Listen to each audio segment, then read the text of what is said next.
মানবতা আজ প্রশ্নের মুখে দাঁড়িয়ে, চারদিকে বাড়ছে ধর্ষণ ও সহিংসতা। একের পর এক শিশু ধর্ষণ ও হত্যা করা হচ্ছে। দেশের নিরাপত্তা, নৈতিকতা ও বিচার ব্যবস্থা নিয়ে উঠেছে নানা প্রশ্ন। এ নিয়ে সাধারণ মানুষের কি ভাবনা, শেরপুর থেকে জানাবো আমি মোহাম্মদ জসিম মিয়া। নৈতিকতা এবং মানুষের চরিত্রের মারাত্মকভাবে অবক্ষয় ঘটেছে। এখানে আসলেই আমাদের দেশে যে আইন, এটা সঠিক প্রয়োগ না থাকার কারণেই আমার কাছে মনে হয় যে দর্শকরা দর্শন করতে অতিরিক্ত সাহস পাচ্ছে। তো আমি মনে করি যে যারা আইনবিদ আছে বা আইন প্রয়োগকারী সংস্থা আছে, তাদেরকে শক্ত হাতে কঠিন হাতে এদেরকে দমন করতে হবে।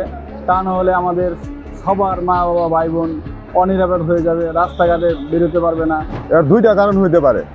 একটা হলো তোমার মাদকাসক্ত, আর একটা হলো তোমার মনে করো আইন ব্যবস্থা দুর্বল হওয়ার কারণে এই যারা এই সমস্ত মানে কাজগুলো করতেছে তারা সাহস পাইতেছে। এর প্রতিরোধ করতে হলে তোমার মানে জনসম্মুখে শাস্তি দিতে হবে। আর আইনের দুর্বলতা থাকতে পারে এখানে, আইন তো কোনো ব্যবস্থা নিতেছে না।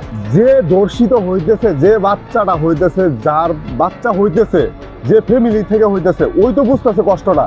কিন্তু 2-3 দিন, সর্বোচ্চ 1 সপ্তাহ, এরপরে মনে করো আর কোনো আলোচনাও নাই, কোনো খোঁজখবরও নাই। পরে কি হইতেছে, বিচার হইলো না, এটা তো তোমার মনে করো কোনো নিউজও আসে না, কোনো খোঁজখবর নাই।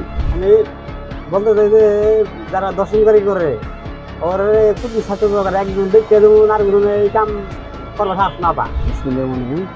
তো বর্তমানে বাংলাদেশে একটা আলোচিত যে বিষয়, যেটা ধর্ষণ, এটা অলরেডি একটা উৎপাত সারা বাংলাদেশ বেড়ে গিয়েছে। তো আমি মনে করি যে এটার প্রধান কারণ হলো আমাদের দেশের যে নৈতিক অবক্ষয়, যে আমাদের ধর্মীয় যে মূল্যবোধ, এবং এই ধর্মীয় মূল্যবোধের অবক্ষয়ের কারণে এবং আমাদের যে মাদকাসক্ত, যে মাদকের পরিমাণ বাড়ার কারণে বিভিন্ন মাদকের যে উৎপাত, বিভিন্ন মাদকের চোরাচালান কারবারি, এগুলো বাড়ার কারণে মানুষের যে মস্তিষ্কের যে স্বাভাবিক যে তাদের মস্তিষ্কের অবস্থা, এটা বিকৃত হয়ে গেছে। তো আমি মনে করি সরকারের এই মাদকাসক্তির ব্যাপারে জিরো টলারেন্স উদ্যোগ নেওয়া এবং এগুলার বিষয়ে বিভিন্ন ধরনের পদক্ষেপ নেওয়া। ধর্ষণ যদি প্রমাণিত হয়, তার বিচার তাড়াতাড়ি হওয়া দরকার। ধর্ষণটা বাড়তেছে, পুলিশ নিরাপত্তা পালন করতেছে, আইনের শাসন কম।